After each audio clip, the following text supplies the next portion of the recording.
할렐루야 반갑습니다 여러분. 계속해서 말씀을 나눠보도록 하겠습니다. 어, 에베소서 2장 11절에서 22절까지 그러므로 생각하라 너희는 그때 육체로는 이방인이요 손으로 육체에 행한 할례를 받은 무리라 칭하는 자들로부터 할례를 받지 않은 무리라 칭함을 받는 자들이라. 그때 너희는 그리스도 밖에 있었고 이스라엘 나라 밖에 사람이라. 약속의 언약들에 대하여는 외인이요 세상에서 소망이 없고 하나님도 없는 자더니 이제는 전에 멀리 있던 너희가 그리스도 예수 안에서 그리스도의 피로 가까워졌느니라. 그는 우리의 화평이신지라 둘로 하나를 만드사 원수된 것 곧 중간에 막힌 담을 자기 육체로 하시고 법조문으로 된 계명의 율법을 폐하셨으니 이는 이 둘로 자기 안에서 한 세 사람을 지어 화평하게 하시고 또 십자가로 이 둘을 한 몸으로 하나님과 화목하게 하려 하심이라. 원수된 것을 십자가로 소멸하시고 또 오셔서 먼데 있는 너희에게 평안을 전하시고 가까운 데 있는 자들에게 평안을 전하셨으니 이는 그로 말미암아 우리들이 한 성령 안에서 아버지께 나아감을 얻게 하려 하심이라. 그러므로 이제부터 너희는 외인도 아니요 나그네도 아니요 오직 성도들과 동일한 시민이요 하나님의 권속이라. 너희는 사도들과 선지자들의 터 위에 세우심을 입은 자라. 그리스도 예수께서 친히 모퉁이 돌이 되셨느니라. 그 안에서 건물마다 서로 연결하여 주 안에서 성전이 되어가고 너희도 성령 안에서 하나님이 거하실 초소가 되기 위하여 그리스도 예수 안에서 함께 지어져 가느니라. 아멘. 이제 예수 그리스도께서 오셔가지고 이 십자가 대속 사역을 통해서 하나님께서 이 태초에 세계 만민 중에서 택하신 자들의 구원을 위해 세우신 그런 구속의 법을 완전히 성취하심으로 말미암아 하나님과 인간 사이에 놓인 장벽을 제거하셨고 이방인들도 유대인과 동일하게 하나님께 나아갈 수 있는 길을 여셨고 또한 모든 인종적, 문화적 편견의 장벽을 제거하시고 그리스도 안에서 유대인과 이방인을 하나 되게 하셨습니다. 이렇게 하여 탄생한 것이 바로 신약 교회입니다. 교회의 본질이라는 것은 눈에 보이는 건물이 아니라 그리스도 안에서 구원받은 성도들이 모여서 이루어진 유기적 공동체입니다. 그러한 의미에서 교회는 지역, 민족, 시 공간을 초월하여 오직 하나입니다. 이제 이런 사실을 통해서 본문에서 우리에게 주는 영적인 교훈이 무엇인지 한번 살펴보려고 합니다.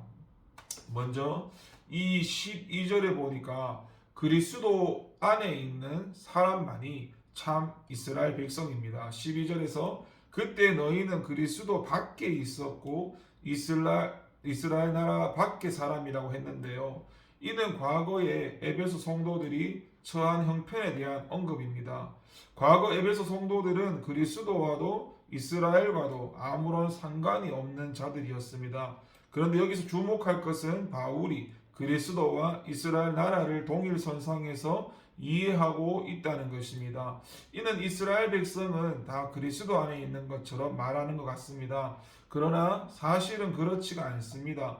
바울은 다만 구약 선민인 이스라엘이 그리스도에 대한 하나님의 약속을 가졌다는 점에서 그렇게 말한 것뿐입니다. 유대인들은 그들의 조상들에게 주신 하나님의 메시아 언약을 가지고 있었고 그러한 의미에서 그들은 분명 그리스도 안에 있던 자들이었습니다.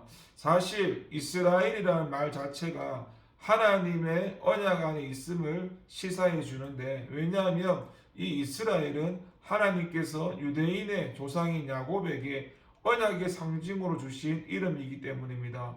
그러면 과연 유대인들은 실제로 그리스도 안에 있었을까요? 그렇지가 않습니다. 그들은 분명 그리스도에 대한 언약을 지니고 있었지만 그리스도 안에 있지는 못했습니다. 그들은 도리어 그리스도가 오셨을 때 그리스도를 배척하고 말았습니다. 그래서 그들은 그리스도 밖에 머물게 된 것이죠. 이것을 다르게 말하면 그들은 참 이스라엘이 아니라는 것입니다. 하나님의 참된 언약 백성이 아니라는 것이죠. 그러면은 누가 참 이스라엘이고 하나님의 참된 언약 백성입니까? 바로 그리스도를 믿어 그 안에 있는 사람들입니다. 그래서 본서의 이 수신자인 에베소 성도들이 참 이스라엘인 것입니다. 그때 너희는 그리스도 밖에 있었고 이스라엘 나라 밖에 사람이라는 말은 역으로 말해서 지금은 너희가 그리스도 안에 있고 이스라엘 나라 안에 있다는 말입니다. 물론 그러한 의미에서 오늘 그리스도를 구주로 믿어 그 안에 있는 저와 여러분도 참 이스라엘입니다. 과거 유대인들은 혈통으로 말미암아 이스라엘 나라에 속해 있었습니다.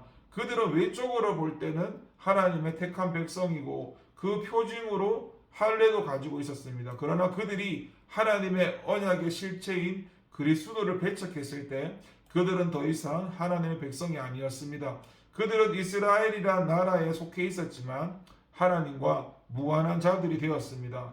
이에 반해서 에베소 성도들이나 오늘 저와 여러분들은 육적 이스라엘과는 무관하지만 그리스도를 믿음으로 하나님의 친백성이 되었습니다. 진정한 의미의 이스라엘에 속한 것이지요. 이것이 무엇을 의미할까요? 참 하나님의 백성은 혈통으로나 육적으로 되는 것이 아니라 그리스도에 대한 믿음으로 된다는 것입니다. 오직 예수 그리스도 안에 있는 자만이 구원을 받아 하나님의 백성이 되어 하나님의 유업을 상속받게 되는 것이죠. 여러분, 그리스도 예수 안에는 모든 것이 있습니다. 이스라엘 나라 사람들에게 하셨던 약속과 소망과 축복과 생명이 있습니다. 저와 여러분은 이것을 명심해야 됩니다. 그래서 늘 그리스도 예수 안에 머물러 있기를 소망합니다. 여러분 13절을 보니까 중생은 엄청난 거리 이동을 수반하는 대사건입니다. 13절에서 중생의 상태를 거리 이동의 개념을 통해서 논증한 말씀인데요. 전에는 에베소 교회 성도들이 하나님으로부터 멀리 있었지만 이제는 그리스도의 피로 가까워졌다는 것입니다. 이것은 사실상 성전을 염두에 둔 표현입니다. 당시 성전은 하나님과 인간이 만나 교제가 이루어지는 상징적 초소였습니다. 그런데 이방인들은 이 성전에 들어갈 수가 없었죠. 성전은 오직 이스라엘 백성들의 전유물이었고 이방인들이 성전에 들어가는 날에는 죽음을 면할 수가 없었습니다. 그러한 의미에서 이방인은 이 하나님에게서 멀리 있던 사람들이었습니다. 성전의 이스라엘의 뜰과 이방인의 뜰 사이에는 견고한 담이 가로 놓여 있어서 이방인들의 출입을 막았는데 이는 하나님과 무관한 이방인의 형편을 잘 대변해 주고 있습니다.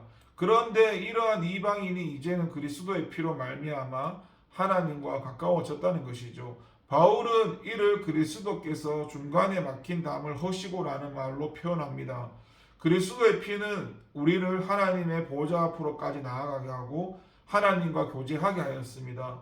이에 대해서 히브리서 기자의 표현을 보시면 우리가 이 소망이 있는 것은 영혼의 닭 같아서 튼튼하고 견고하여 휘장 안에 들어가게 하나니 여러분 아시겠습니까? 바로 이것입니다. 이제 우리는 그 옛날 대제사장만이 1년에 한 차례 들어갈 수 있는 그 영광의 보좌 앞까지 들어가게 된 것입니다. 물론 이것이 우리로서는 실감나지 않을 수 있습니다. 하지만 당시에 이 에베소 교회 성도들에게는 실감나는 바였습니다. 왜 그럴까요? 여러분 지금 사도 바울은 옥에 갇혀 있습니다. 왜 갇혀 있습니까? 물론 직접적인 책임이 있는 것은 아니지만 에베소 교회 성도인 드로비모가 사도 바울이 옥에 갇힌 일에 깊숙이 연관되어 있었기 때문입니다. 당시 제3차 전도여행을 다녀온 사도 바울은 예루살렘에 이르러 매우 조심하며 결례 기간을 채우고 있었습니다. 그런데 그만 아시아로부터 온 유대인들이 드로비모를 보는 순간 사도 바울이 이방인을 성전 안까지 데리고 들어간 곳으로 곡해하여 소란을 피움으로써 바울은 로마 군 사이에 체포되고 나중에는 로마에까지 와서 갇히게 되었던 것입니다. 그래서 다른 어느 교회보다도 에베소 교회 성도들에게 각인된 것이 무엇이겠습니까? 예루살렘 성전이 얼마나 거룩하고 범접할 수 없는 곳인가 하는 거였습니다.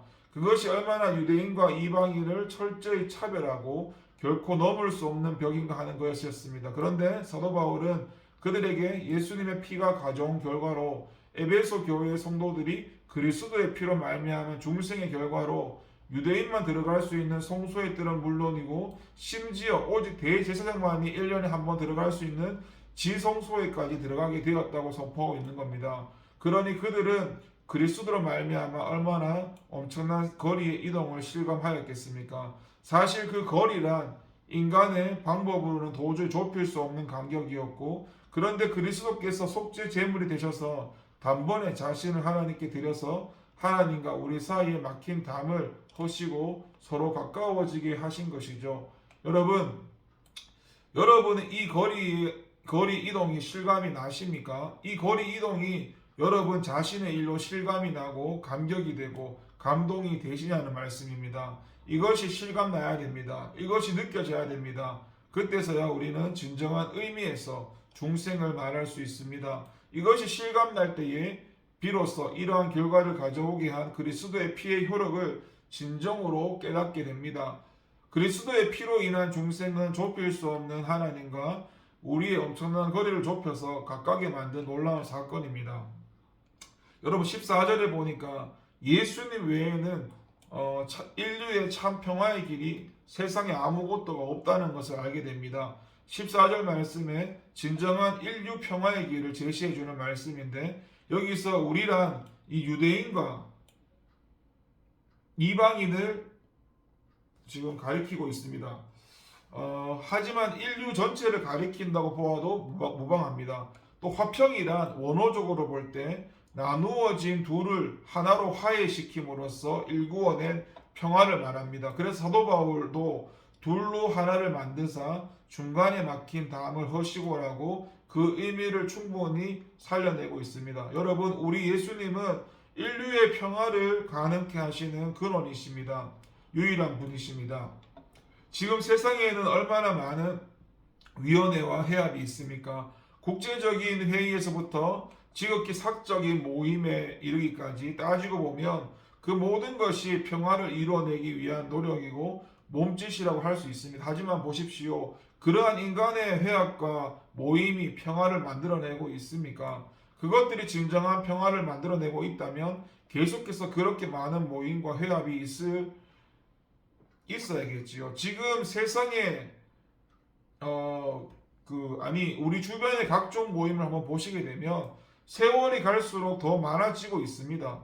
회합은 더 잦아지고 있습니다. 그만큼 평화를 만들어내지 못함을 보여주는 건데요. 경우에 따라서는 평화를 만들어내기 위한 모임이 오히려 반목과 분열과 대립을 확대해서 재생산하는 경우가 허다합니다. 또 힘들게 만들어낸 평화가 서명한 이런 협정서의 사인이 채 마르기도 전에 심각한 분쟁으로 깨어지는 것도 우리는 아주 쉽게 볼 수가 있습니다. 사실 인간의 노력으로 이루어진 평화는 지극히 일시적인 거고 분열과 다툼을 잠시 가리기 위한 미봉책에 불과합니다. 죄악된 인간은 근본적으로 평화와 거리가 먼 존재들입니다. 여러분, 인간이 만들어낼 수 있는 참된 평화의 길은 그 어떤 것도 없습니다. 만일 인간이 무언가 평화에 관한 것을 만들어낼 수 있다면 하나님께서는 예수님을 이 땅에 보내지 않으셨을 것입니다. 당신의 아들을 십자가에 내어주는 일도 하지 않으셨을 것입니다. 그러면 어떻게 해서 예수님이 평화가 되십니까? 이야기가 간단합니다. 여러분, 예수님이 왜 십자가에 달리셨습니까? 우리의 죄 때문입니다. 죄로 말미암아 영원히 죽어 마땅한 우리를 위해 예수님께서는 십자가에서 물과 피를 한 방울도 남김없이 다 쏟으셨습니다. 여러분은 이 사실을 믿으십니까? 여러분은 이 사실로 인해 눈물, 콧물을 다 쏟으신 적이 있습니까? 크나큰 은혜에 감격해서 눈물로 요를 적시며 밤새워 기도해 보신 적은 있으십니까? 여러분, 우리가 이런 예수님을 제대로 발견하고 그 앞에 부복하게 될 때에 생각해 보십시오. 어떻게 사람을 미워할 수 있겠습니까? 어떻게 자신만을 생각할 수 있겠습니까? 비록 원수라 할지라도 어떻게 미워하고 그에게 해가 되는 일을 할 수 있겠습니까? 보십시오. 이러한 복음에 의해 완전히 깨어졌기에 그리스도의 교회 첫 순교자 스데반은 돌에 맞아 죽어가면서까지 어떻게 했습니까? 유대인들을 저주했습니까? 그렇지가 않죠. 오히려 십자가에 달리신 예수님과 같이 그들을 위해 기도했습니다. 여러분, 이렇게 진정한 평화의 길은 예수님밖에 없습니다. 개인이든 국가가 되었든 이 예수님 앞에 꼬꾸라지는 역사가 있어야 됩니다. 하나님께서는 그것을 위해서 이 예수님을 이 땅에 보내신 것이죠. 여러분, 우리가 진정으로 평화를 원한다면 어떻게 해야 하겠습니까? 이 땅에 살아가는 동안 평화의 사도가 되기를 원한다면 어떻게 해야 되겠습니까? 물론 주변의 사람들을 화해시키기 위해 많은 노력을 해야 하겠지만 우리가 가장 우선으로 해야 할 일은 복음을 전하는 것입니다. 복음이 전파되어지는 곳에 평화가 도래하게 됩니다. 예수님이 계신 곳에 분열과 다툼이 사라지고 일치와 화해가 찾아옵니다. 예수님이 전해지는 곳에서 유대인과 이방인이 하나 되고 서로 원수되었던 자들이 형체가 됩니다. 인류의 참된 평화는 오직 예수님으로만 가능하다는 것입니다. 여러분 15절에 보니까 죄는 하나님이 주신 은혜마저 역기능을 하도록 조장합니다. 15절에서 상반절을 보면 원수된 것, 곧 의문에 속한 계명의 율법을 가진 자를 폐하셨으니 법조문으로 된 계명의 율법을 폐하셨으니라고 하고 있습니다. 여러분, 이 말씀은 우리 안에 있는 죄가 얼마나 치명적이고 고질적인 병폐인가를 보여줍니다. 먼저 법조문으로 된 계명의 율법을 폐하셨으니 이것이 구체적으로 가리키는 것이 의문에 속한 계명의 율법인데요. 여러분, 우리가 잘 아시다시피 이 율법이라는 것이 얼마나 거룩한 것입니까? 얼마나 정교하고 무음한 것입니까? 왜 하나님께서 이스라엘 백성에게 율법을 주셨습니까? 그들을 사랑해서입니다. 그들은 하나님의 백성으로 거룩하게 하시기 위함이었습니다. 근데 바울은 이 율법을 법조문으로 된 계명의 율법을 폐하셨으니 라고 합니다. 왜 그럴까요? 율법이 죄 아래 있는 인간을 정죄 아래 가두고 심판 아래 가두었기 때문입니다. 또한 그러한 율법이 유대인과 이방인을 갈라놓는 막힌다음의 역할을 하였기 때문입니다. 율법은 본래 하나님이 주신 순기능을 한 것이 아니라 전혀 예기치 않은 역기능을 하고 있었고 그러한 이유로 원수까지 되고 만 것이죠. 그러면 그 역기능의 원인이 어디에 있을까요?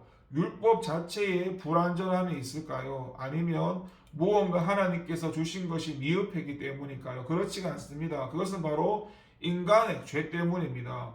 여러분, 인간의 죄라는 것이 그렇게 간단한 것이 아닙니다. 우리가 그렇게 쉽게 생각할 수 있는 것이 아닙니다. 무엇이 되었든 순리대로 써야 할 것을 영리로 쓰게 하는 것이 인간의 죄입니다. 사도 바울은 로마서 7장에서 죄와 율법의 관계를 논증하면서 죄가 적극적으로 기회를 타서 계명으로 말미암아 자기 안에서 각양 탐심을 이루었다고 했는데요.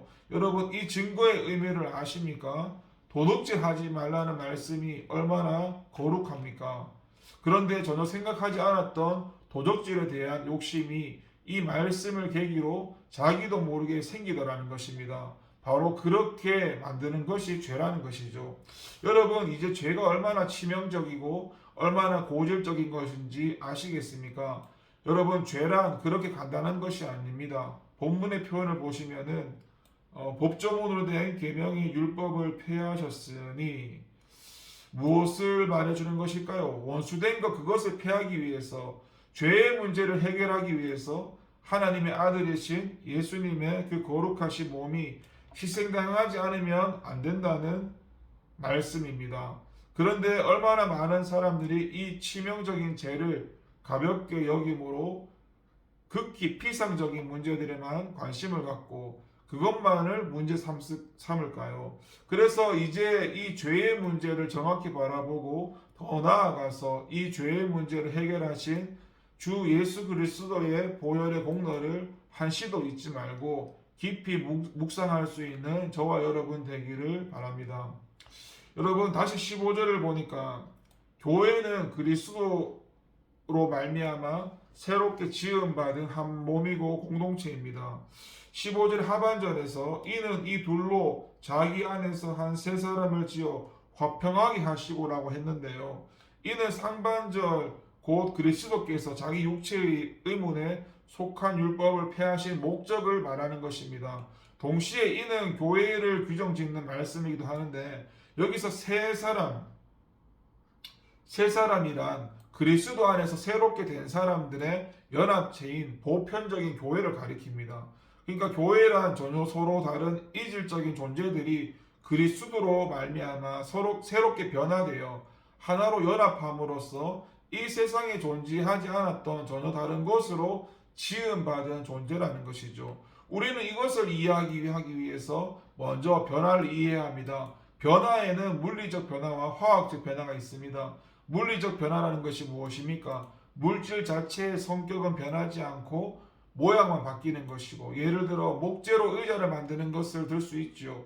의자는 목재의 성격을 전혀 버리지 않습니다. 다만 모양만 바뀌기 편하게 하는 기능을 갖게 되는 것이죠. 반면에 화학적 변화가 뭡니까? 그것은 모양은 물론이고 물질의 성격까지 변하는 것입니다. 예를 들어 물을 과학적 장치를 통해서 처리하면 수소와 산소가 됩니다. 이때 산소나 수소는 물의 성격을 전혀 갖지 않습니다. 물은 액체이지만 수소와 산소는 기체입니다. 물은 만져지고 보이지만 산소와 수소는 눈에 보이지 않습니다. 바로 교회가 이러한 화학적 변화를 겪은 것과 같다는 것입니다. 그러면 구체적으로 보시면 지금 사도 바울이 말하는 이 둘이란 1차적으로 누구와 누구를 지칭하는 것일까요? 유대인과 헬라인입니다. 여러분, 이들의 면면을 보시기 바랍니다. 이들은 전혀 이질적인 사람들입니다. 결코 함께 어울릴 수 있는 사람들이 아닙니다. 그들은 사고나 살아가는 방식에 이르기까지 모든 것이 다릅니다. 더욱이 한편은 구약 선민의 자손이고 또 한편은 하나님 밖에 있던 이방인입니다. 유대인들은 이방인들을 상대조차 하지 않았습니다. 개되지만도 못하게 여겼습니다. 이들 사이 어떤 일치점을 찾기란 도무지 어려운 일입니다. 그런데 그런 이들을 그리스도께서 어떻게 하였다는 것일까요? 여러분, 우리는 여기서 이 변화를 잘 보아야 합니다. 먼저 이것을 정확하게 알기 위해 주목해야 할 단어가 한글 개역 성경에 보면은 지어라는 단어인데요. 지금 하반절에 지어라고 나오죠. 새 사람을 지어. 이 헬라어로는 크티조로서 창조를 나타내는 말인데요. 그러니까 무엇을 말하는 것이냐면 예수 안에서 전혀 새로운 것으로 창조되었다는 것을 드러내는 표현입니다. 이것을 좀 더 명확하게 해주는 것이 이 한 세 사람이 그 하반절에 그 자기 안에서 한 세 사람이라는 표현인데요. 이 또한 정확히 보아야 할 말씀입니다. 우선 주목할 것은 한이라는 표현인데요. 이 말은 한이라는 것이 하나를 가리킵니다. 말하자면 한 사람이라는 말이죠. 여러 사람이 아닙니다. 지금 교회에는 여러 사람들이 들어와 있습니다. 크게 나눈다 해도 유대인과 헬라인이라는 전혀 이질적인 사람들로 구성되어 있습니다. 그런데 어떻다는 것입니까? 10사람이 아니라 2사람도 아니라 단 한 사람이라는 것입니다. 그런데 보십시오. 더 나아가서 그 한 사람이 어떤 사람이 되었다는 것입니까? 세 사람이라는 것입니다. 여러분, 이것이 교회의 진정한 모습입니다. 교회에는 다양한 인종들이 많습니다. 다양한 계층의 사람이 많습니다. 다양한 직업과 다양한 학식, 다양한 교양, 다양한 성격, 다양한 지역, 출신, 다양한 취미를 가진 사람들이 있습니다. 그런데 그러한 사람들을 가지고 그들을 재료로 해서 그리스도께서 전혀 새로운 한 사람으로 만들어낸 것이 교회라는 것입니다. 이미 이러한 성격을 가리켜 사도 바울은 앞에서 교회는 그의 몸이니라고 말한 바가 있습니다. 무엇을 말해주는 것일까요? 바로 우리 모두가 그리스도 안에서 전혀 새로운 그리스도의 몸으로 변화되었다는 겁니다. 우리는 각자가 각기 다른 몸이 아닌 그리스도의 지체가 되어 한 몸으로 이루었다는 것입니다. 여러분, 사도 바울이 여기에서 말하는 바 정확한 의미를 아시겠습니까? 교회는 단순히 종교적인 사고단체가 아니라는 겁니다. 행복과 불행, 기쁨과 슬픔을 모두 함께하는 한 몸 공동체입니다. 운명의 공동체이고 생명의 공동체이고 사랑의 공동체입니다. 이 세상 집단이나 공동체와는 전혀 다른 새로운 공동체입니다. 그리스도의 한 몸을 이루도록 하기 위해 새롭게 지음받은 공동체입니다. 저와 여러분은 교회의 본질을 분명히 아시길 바랍니다. 다른 성도와 내가 다르지 않고 하나라는 것을 기억하시기 바랍니다. 그래서 서로를 위해 주고 한 지체된 다른 성도들을 위해 내 몸까지 내어줄 수 있는 저와 여러분 되기를 소망합니다. 계속해서 16절을 보니까 모든 사람은 예수님을 통해서만 하나님과 화목할 수 있습니다. 16절에서 사도 바울은 또 십자가로 이 둘을 한 몸으로 하나님과 화목하게 하려 하심이라고 하고 있는데, 이 역시 그리스도께서 의문에 속한 율법을 자기 육체로 폐하신 목적인데, 그래서 15절 하반절인 그리스도의 구속 사역의 목적의 첫 번째로 인간 간의 화평을 말하고 있다면, 여기서는 두 번째로 하나님과 인간의 화목을 말하고 있다고 하겠습니다. 여기서 가장 중요한 중요한 말씀은 이 둘이라는 표현입니다. 이 둘은 누구와 누구를 가리킵니까? 유대인과 이방인입니다. 이 둘을 어떻게 한다는 것입니까? 하나님과 화목하게 하려 한다는 것입니다. 그런데 여기에서 관심을 가지고 보아야 할 것이 유대인인데, 하나님과의 화목에 관한 메시지를 이방인은 어떤 의미에서 너무도 당연하게 그리고 쉽게 받아들인다는 것입니다. 이미 사도 바울이 앞에서 언급한 바와 같이 그들은 하나님으로부터 너무 멀리 있었기 때문입니다. 하지만 유대인의 경우는 어떻습니까? 그들은 이방인과 달랐습니다. 달라도 하늘과 땅 차이만큼 달랐고, 그들은 하나님의 백성이었고, 그들은 하나님의 소유 거룩한 나라였습니다. 제사장 나라였습니다. 생각해 보십시오. 이러한 이들에게 과연 하나님과 화목해야 한다는 메시지가 절대절명의 일로 가슴에 와닿았을까요? 그럴 리 없습니다. 유대인들은 하나님과 화목에 관한 이야기들을 자신들과 너무도 먼 이야기로 생각했습니다. 자신들은 세상에서 오직 자신들만이 하나님과 깊은 화목의 관계로 들어와 있다고 생각했습니다. 때문에 그들은 하나님이 화목제물로 보내신 그리스도마저 배척했던 것입니다. 그런데 보십시오. 사도 바울의 주장은 무엇입니까? 이들이 하나님과 진정한 화목의 관계에 들어와 있다고 했습니까? 아닙니다. 만일 이들이 이미 하나님과 화목에 깊숙이 들어와 있다면 왜 사도 바울이 이 둘이 한 몸을 이루어 하나님과 화목하게 하려 한다고 논증하겠습니까? 그러므로 이 말이 의미하는 바가 무엇일까요? 유대인 역시 이방인과 조금도 다를 바 없이 하나님과 화목할 필요가 있다는 말씀이죠. 그들에게는 하나님과 장벽이 있었고, 그 장벽은 오직 예수 그리스도에 의해서만 무너질 수 있다는 것입니다. 여러분, 세상에 예수님 없이 하나님과 화목할 수 있는 사람 아무도 없습니다. 아무리 그가 하나님의 택한 백성의 자손이고 또 종교적인 인물이고 아무리 선하고 의롭게 사는 사람이 할지라도 반드시 예수님을 통해야만 하나님과 화목할 수가 있습니다. 그의 신앙 혈통이 아무리 좋고 그가 어려서부터 교회를 떠나본 적이 없다 할지라도 예수님 없이는 하나님께 나아갈 수 없습니다. 왜냐하면 모든 인간은 근본적으로 하나님의 화목이 요청되는 죄인이고, 죄인이 하나님과 화목할 수 있는 길은 하나님께서 죄인들을 위한 화목제물로 세상에 보내신 예수 그리스도밖에 없기 때문입니다. 여러분, 이 세상에 이 스스로 하나님과 화목할 수 있는 사람 아무도 없고, 또 예수님을 통하지 않고 이미 하나님과 관계에 있는 사람도 없습니다. 또 예수님의 하나님과 화목할 수 있는 다른 방법도 없고, 우리가 하나님과 화목하는 방법은 한 가지입니다. 그것은 누구에게 동일하고요, 살인, 죄수라고 해도 다르지 않고 의롭고 착하며 교양 있게 살았다고 해서 조금은 다르지 않습니다. 창녀라고 해서 다르지 않고 종숙하다 해서 다르지 않습니다. 오직 예수 그리스도를 믿고 그의 보혈을 의지하는 것밖에 없습니다. 그래서 여러분, 그리스도만을 의지하시고 그리스도만이 하나님과의 화목의 유일한 방법을 절대 잃지 마시고, 하나님과 우리의 화목과 그로 인한 우리 영혼의 평안과 명복을 위해서 자기 육체를 버리신 그리스도를 위해 여러분의 마음과 몸을 헌신하시기 바랍니다.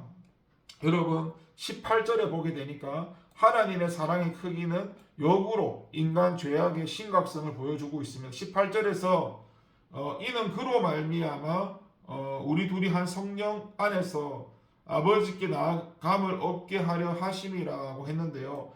이는 17절에 그리스도께서 평안을 전하신 목적에 대한 설명입니다.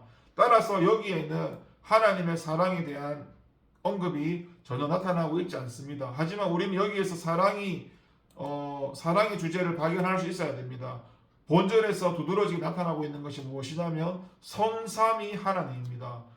본절을 보시면 성자의 구속으로 말미암아 성령이 우리를 하나님께 인도하시고, 이렇게 인도함을 받아서 나온 성도들은 이제 이 계획의 주도자 되시는 하나님께서 용납하시고 그들과 화해를 이루시는 것을 발견할 수가 있습니다. 하나님과 인간의 화목을 위해 삼위 하나님께서 함께 사역하시는 것입니다. 여러분 무엇을 말하는지 아시겠습니까? 바로 우리를 향한 하나님의 사랑의 방식, 그 사랑의 크기를 말해주는 것입니다.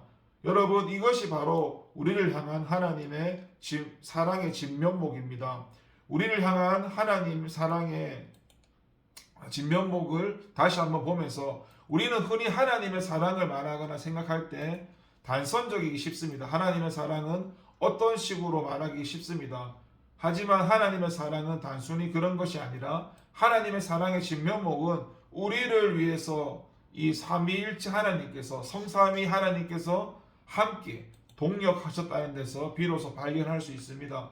여러분 우리 하나님이 어떤 하나님이십니까? 지혜로 명철로도 모략으로도 그 누구도 당해낼 수 없는 것이 우리 하나님이십니다. 비록 싸움을 위해 마병을 준비할지라도 당해낼 수 없는 것이 우리 하나님이십니다. 그런데 그 하나님께서 삼위의 역사로 우리의 구원과 당시의 화해를 이루어셨다는 것입니다. 이 얼마나 놀라운 사랑입니까? 하지만 우리는 이 사실에 대해서 하나님의 사랑만을 생각해서는 안 됩니다. 그러면 무엇을 또 생각해야 됩니까? 이렇게 삼위 하나님께 동력하심으로 하나님과 인간의 화해를 이루어내셨다면 그것은 한편으로 무엇을 말해주는 것입니까? 바로 인간 죄악의 심각성을 말해줍니다. 여러분 우리의 죄라는 것이 어떻습니까? 이사야는 고발하기를 우리의 죄악이 하나님과 인간 사이를 내었다고 했습니다. 또 에스라는 무엇이라 했습니까? 죄악이 많아 정수리에 넘쳐나고 허물이 커서 하늘에 미친다고 했습니다. 여러분 이것이 바로 죄악된 우리의 본 모습입니다. 아니 우리 죄악의 실체입니다. 하지만 이러한 표현만으로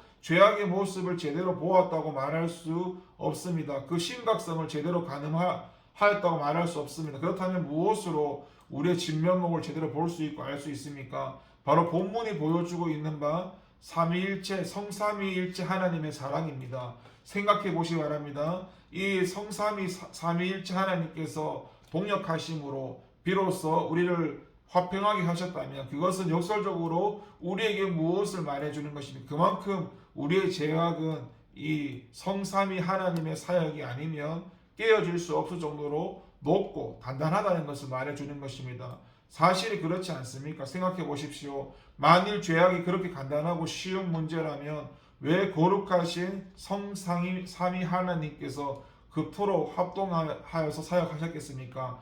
그것은 너무 당연하고 너무도 쉬운 이치입니다. 그래서 우리는 이러한 본문 말씀을 통해서 하나님의 사랑의 무한히 크심을 깨달아야 하고 그리고 동시에 우리가 지닌 죄악의 심각성도 분명히 깨달아야 됩니다. 우리의 죄악이 너무도 크고 중요하고 견고하고 단단해서 성삼위 하나님의 사역이 아니고서는 깨어질 수 없는 것임을 깨달아야 됩니다. 즉 우리는 다시 한번 죄에 대해 경각심을 갖고 경계해야 되고 나아가 우리의 죄의 문제를 해결하시기 위해 수고하시고 희생하셨던 이 성삼위 하나님의 사랑과 은혜를 영원히 잊지 않도록 감사와 찬송을 드려야 할 것입니다.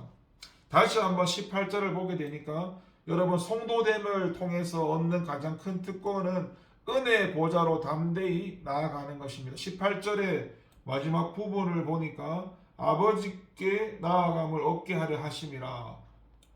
이는 그리스도와 성령의 사역의 궁극적인 목적으로 참으로 놀라운 말씀입니다. 그 이유가 무엇입니까? 여러분 성경을 보면은 구약 시대에는 하나님을 만난다는 것이 무엇을 의미했습니까? 그것은 죽음을 의미했습니다.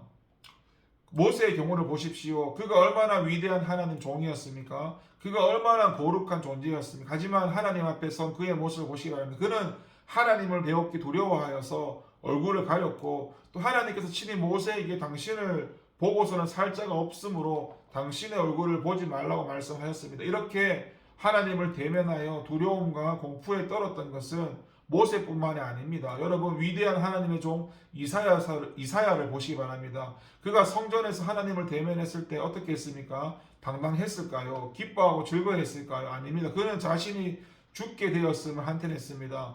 구약시대에 이와 같이 하나님을 만난다는 것은 곧 죽음을 의미했습니다. 본문은 바로 이와 같은 배경에서 하시는 말씀입니다. 다시 말해서 그렇게 하나님의 얼굴을 뵙기만 해도 죽을 수밖에 없던 우리가 자유롭게 그 앞에 나아갈 수 있는 특권을 얻었다는 말씀입니다. 이것을 히브리서 기자는 더 잘 말해주는데, 그러면 우리가 긍휼하심을 받고 때를 따라 돕는 은혜를 얻기 위하여 은혜의 보좌 앞에 담대히 나아갈 것이라. 여러분, 이 말씀을 보시면 여기에서 말하는 것이 무엇일까요? 먼저 우리가 그 거룩하신 보좌 앞에 나아갈 때 긍휼을 얻는다는 것입니다. 여러분 보십시오. 모세나 이사야와 같은 위대한 선지자도 긍휼을 받을 수 있는 위치에 있지 못했습니다. 그래서 그들은 하나님을 대면하였을 때 한결같이 죽음을 떠올리고 두려워했던 것입니다.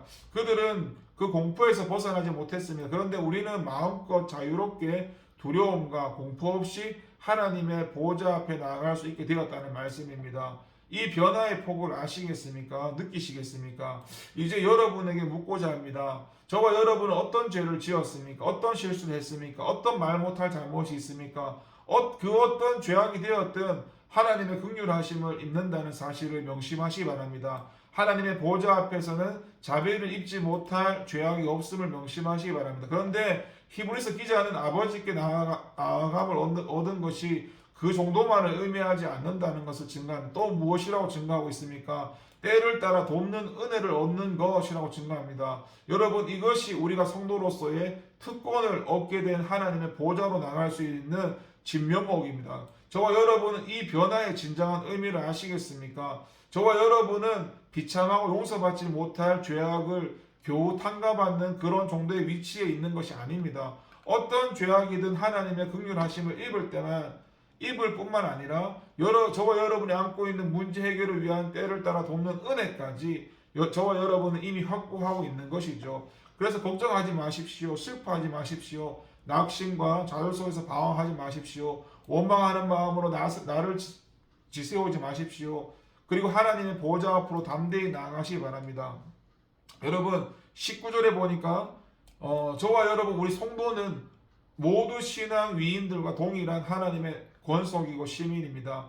19절에 보니까 바울은 우리가 오직 성도들과 동일한 시민이요 하나님의 권속이라고 하였는데요. 우리 모두가 하나님 나라의 시민이고 그 가정의 권속이라는 말씀입니다. 그런데 이 말씀만을 가지고 그 놀라운 은혜를 실감하기가 어렵습니다. 이것이 무엇을 말하는지 감을 잡기가 어렵습니다. 그래서 바울이 쓴 표현이 무엇입니까? 성도들과 동일한이라는 표현을 사용하고 있습니다.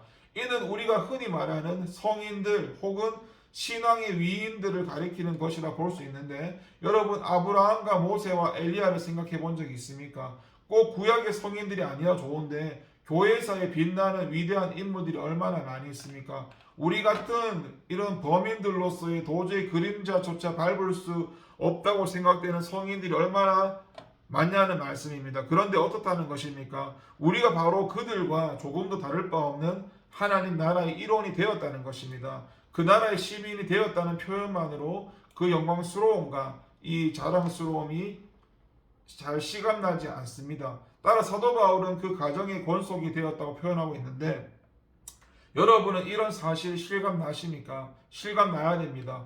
이것이 실감나도록 하는 성경 말씀이 있는데, 그것은 바로 예수님이 친히 들려주신 부자와 나사로의 이야기입니다. 여러분, 그 이야기 안에는 등장하는 거지 나사로를 보시면은 그의 몰골이라는 것이 어떻습니까? 정상적인 사람의 몰골이 아니었습니다. 그는 부잣집의 대문간에 기거했고, 그는 음식 쓰레기를 뒤지면서 생명을 연명했고, 동네 개들이 와서 그의 헌대를 핥았습니다. 여러분, 이것이 사람 사는 것일까요? 죽지 못해 사는 인생이라고 할 수 있습니다. 그런데 보시면 그가 죽었을 때 어떻게 되었습니까? 성경이 무엇을 말합니까? 아브라함의 품에 들어갔다고 증가합니다. 여러분, 바로 이것입니다. 이것이 오직 성도들과 동일한 시민이고 하나님의 권속이라는 말이 의미하는 바입니다. 말하자면 아브라함과 이 저울에 달아 한치의 부족함도 없이 하나님의 나라의 시민과 권속으로 받아들여졌음을 보여주는 것입니다. 어떤 의미로 거지 나사로는 의라는 측면에서 우리의 모두의 실상을 보여주는 인물입니다. 다시 말해서 우리가 누더기를 걸쳐 입고 그 영혼이 심히 병들어 있는 그런 상태에 있음을 말해주는데, 이미 사도 바울은 1절부터 3절에서 그러한 상태를 역설한 바 있습니다. 그런데 예수 그리스도의 피로 말미암아 그의 십자가의 공로로 말미암아 어떻게 되었다는 것입니까? 우리가 그 거룩한 성도들의 공동체에 들어가기에 조금도 부족함 없이 받아들여졌다는 것입니다. 어떻습니까? 저와 여러분은 이 감격을 누리십니까? 이 감격 속에서 하루하루를 살아가십니까? 이 기쁨과 감격이 저와 여러분을 주장하고 저와 여러분의 삶을 주관하고 있습니까? 왜 사도 바울이 여기에서 이것을 쓰고 있습니까? 그가 왜 에베소 교회 성도들에게 영안이 뜨이기를 간절히 기도했습니까? 바로 그들이 이러한 사실을 알기를 원했기 때문입니다. 그리고 이것을 제대로 알고 감격하고 감사하기를 바랬기 때문입니다. 이 감격으로 시들어 있던 그들의 영혼이 활력을 얻고 생기로 넘쳐나길 바랬기 때문입니다. 그래서 오늘 저와 여러분 역시 이것을 제대로 알아서 늘 감격과 감사가 넘치는 가운데 신앙생활 하시고 하루하루를 활력 속에 살아가는 저와 여러분 되시기 바랍니다.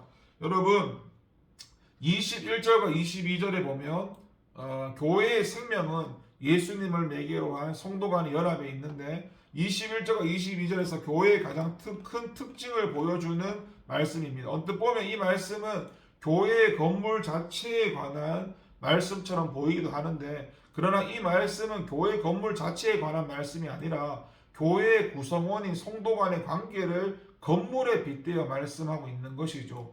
이미 사도 바울은 앞에서 교회를 하나님 나라와 권속에 비유하여 논중한 바가 있습니다. 하지만 나라라는 것이 어떻습니까? 그렇게 결속력을 잘 보여주지 못합니다. 가족도 마찬가지고 부부 사이면서도 남처럼 지내는 이들이 얼마나 많습니까? 부모 자식과는 물론 형제간도 마찬가지입니다. 이것은 도시화하고 산업화하면서 또 핵가족화하면서 더욱 두드러지게 나타나고 있는 특징입니다.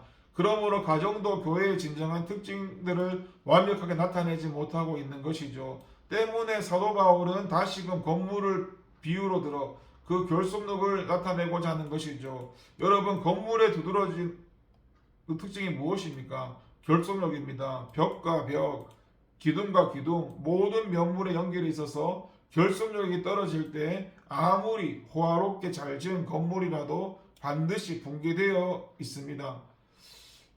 되어 있습니다. 우리는 기억하기에 끔찍한 상품 백화점 성수대교 행주대교의 붕괴를 통해 그것을 보았습니다. 최근에는 이스라엘에서 결혼식장이 무너지는 장면도 보면서 그 사실을 새삼 깨달을 수 있었습니다. 그래서 보면은 건물을 지을 때 설계도만 있는 것이 아니라 설계대로 짓는데 거기에는 어떠한 재료를 사용하여 어떻게 이을 것인가 등을 나타내는 시방서라는 것이 있습니다. 이 시방서대로 건물을 짓지 않을 때 어떤 현상이 나타나는가 하면 어딘가에서 균열이 나타나고 결국에는 붕괴로 이어지고 마는 것입니다. 바울이 본문에서 논중하고 있는 것이 바로 이것인데요. 교회와 성도를 건물에 비유하여 논중하는 사도 바울의 결론이 무엇이냐면 이렇게 단단히 결속력 있게 성도 간에 묶여 있을 때 그것이 교회고 성도라는 것입니다. 실제로 보십시오. 단순히 교회에 등록하여 신앙생활 한다고 해서 하나의 줄로 연결되겠습니까? 그렇지 않죠. 교회 재직으로서 각각 맡아 봉사해야 할 부서가 있는가 하면 각 구역에 소속이 되게 되어 있습니다. 어디 그뿐일까요? 각 선교회가 있는가 하면 그 밖에 교사, 성가대, 차량 안내, 식당, 봉사할 곳이 반드시 있게 되어 있습니다. 2중, 3중으로 엮이게 되어 있는 것이죠. 이것을 두고 성도들 중에는 교회가 지나치게 성도들을 구속한다고 원망하는 이들도 있습니다. 하지만 이것은 단순한 구속이 아니라 생명이 있는 연결이고 연합입니다. 그래서 사도 바울은 이방인이 교회에 들어가는 것 자체를 그냥 설명하지 않았고 돌감람나무와 참감람나무에 접붙인 것으로 설명했습니다.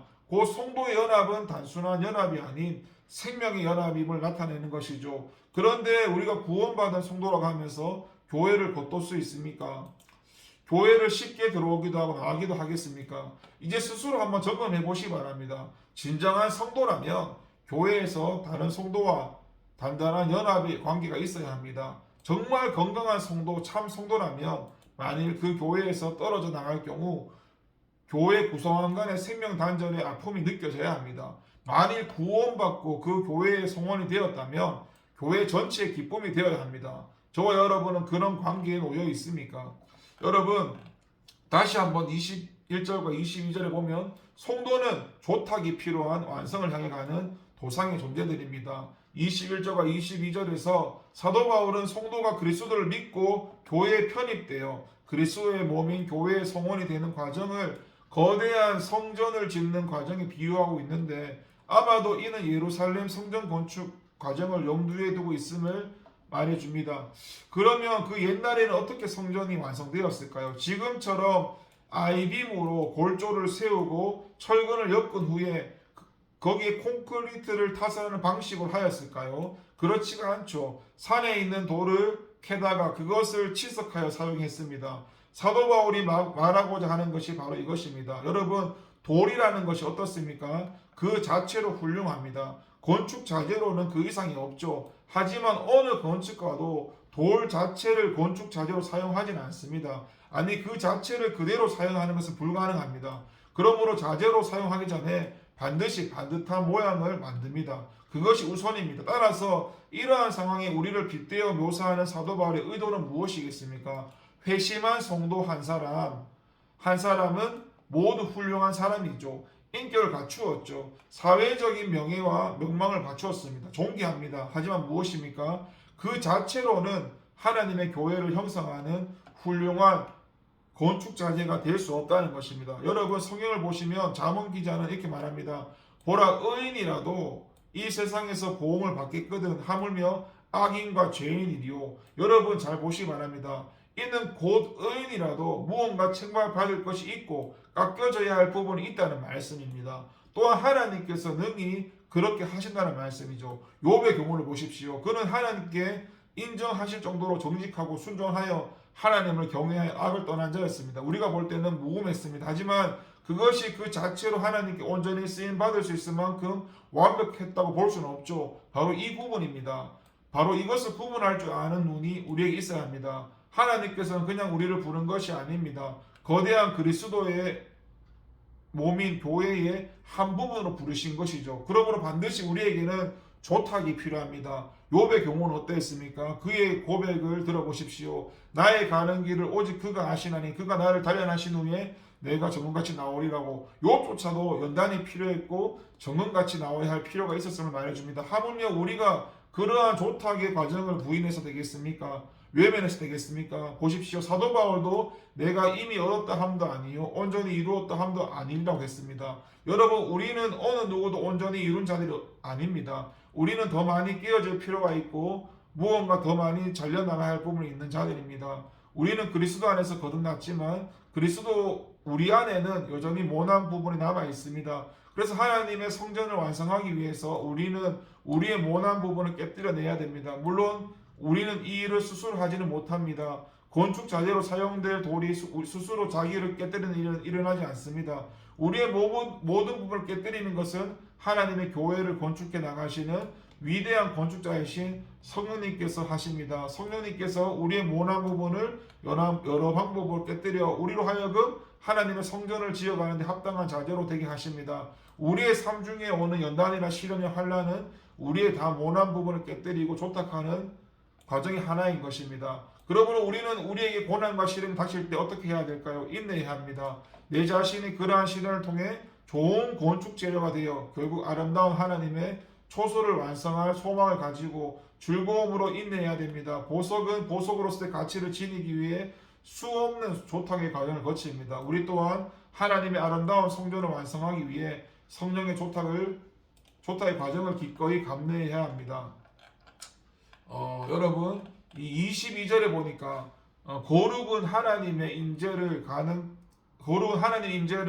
하는 교회의 생명인데요. 22절에서 회심한 성도들이 그리스도의 몸된 교회의 일원으로 단단히 결속되어야 함을 이야기함과 동시에 왜 그렇게 단단히 결속되어야 하는지 그 이유와 목적을 증거하는 말씀인데요. 여러분, 우리는 왜 교회의 일원으로서 단단히 결속되어져야 합니까? 어떤 이들은 종교적인 혹은 심리적인 안정을 생각하는 이들이 있습니다. 교회에 단단히 결속되어 있음으로 해서 그렇지 않아도 불안하고 불안한 세태 속에서 종교적인 안정을 얻는다 혹은 얻겠다는 것이죠. 또 어떤 이들은 상업적인 목적을 생각하는 이들도 있습니다. 자기의 사업을 위해서 사랑을 바탕으로 하는 교회가 자기에게 유리하게 작용할 것이라는 계산이 있는 것이죠. 물론 이런 것들은 우리가 교회와 성도들에게 단단히 결속하는 데 따른 하나님의 축복의 일부라고 볼 수는 있지만, 하지만 분명히 그것이 목적은 아니죠. 그러면 무엇이 주 목적일까요? 사도 바울은 하나님의 거하실 초소가 되기 위하여라고 말합니다. 성도들의 연합과 일치의 최종 목표는 하나님이 거하실 초소가 되는 것이죠. 여기서 우리는 성도들의 연합과 일치의 공동체인 교회가 가장 우선적으로 갖추어야 할 요소가 무엇인지 알 필요가 있는데, 그것이 무엇입니까? 바로 거룩입니다. 거룩, 이것이 바로 교회의 생명입니다. 교회에 나오면서 우리는 이것을 몰라서는 안 됩니다. 여러분, 교회가 어떤 곳입니까? 죄인이 용납되는 곳입니다. 우리가 교회에 나올 때 어떻게 나왔습니까? 죄인의 몸으로 나왔습니다. 어떤 죄인도 용납되는 곳이 바로 교회입니다. 창기도 용납이 되고 세리도 용납이 되면서 살인 괴수라도 용납이 되는 곳이 교회입니다.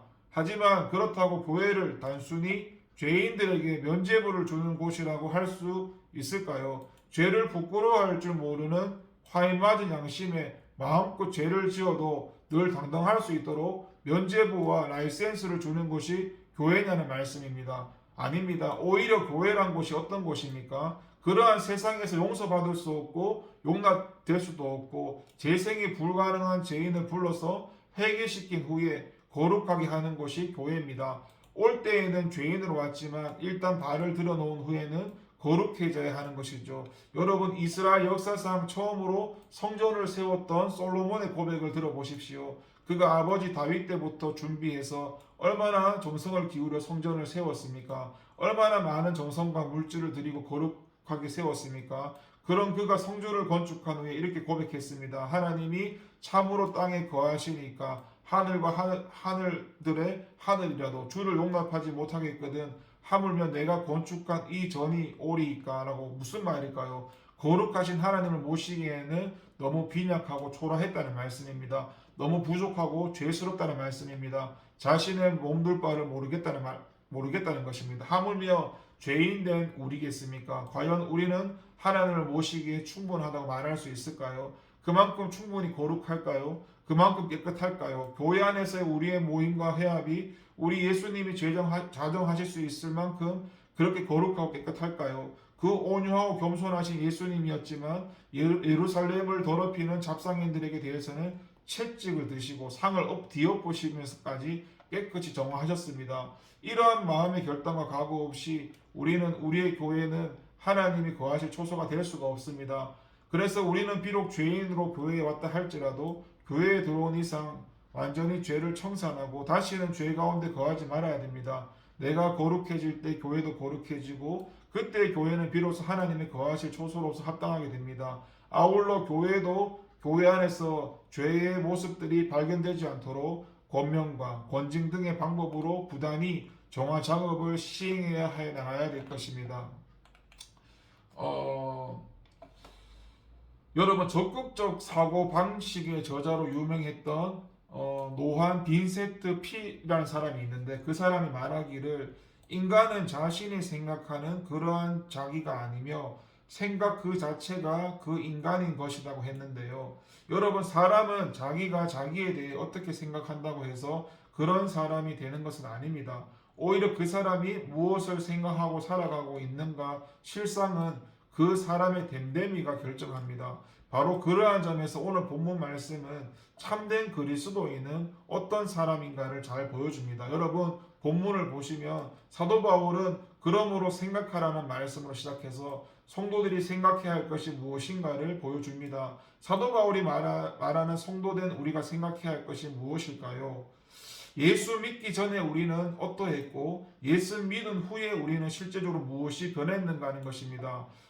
여러분, 저와 여러분들이 이것을 얼마나 생각합니까? 얼마나 생각하며 하루하루를 살아갑니까?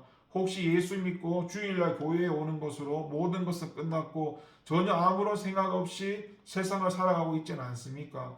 아니, 모든 생각이 세상에 매몰되어 단 한 번의 반성이나 성도됨에 대한 생각 없이 살아가고 있지는 않습니까? 여러분, 우리는 생각 없는 성도가 되어서는 안 됩니다. 예수 믿기 전에 나는 어떠한 상태에 있었고 예수 믿고 난 후에 나는 어떠한 소망으로 가득하고 행복한 인생으로 바뀌었는가를 생각해 보아야 됩니다.